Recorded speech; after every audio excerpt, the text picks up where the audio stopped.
أنبه هنا على فائدة مهمة في خطأ شائع الآن. لما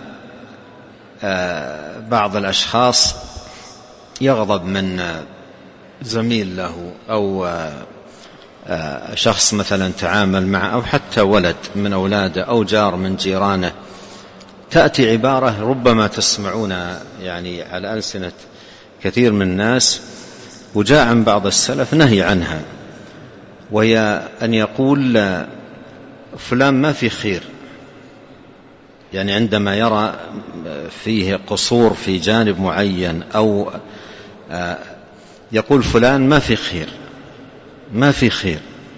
المؤمن الضعيف فيه خير، قال وفي كل خير، حتى المؤمن الذي ضعيف إيمانه هو فيه خير، ما دام عنده إيمان ولو قليل فيه خير، فيه خير. فكيف ينفى؟ كيف يقال ما في خير؟ فهذه كلمة خاطئة، والحديث هذا يدل على أن هذا كلام خاطئ. ما يصح أن يصف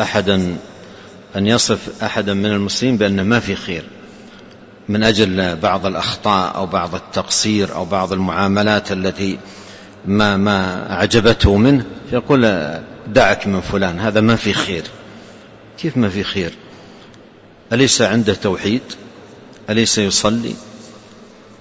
أليس من الأعمال الطيبة؟ كيف ينفى الخير؟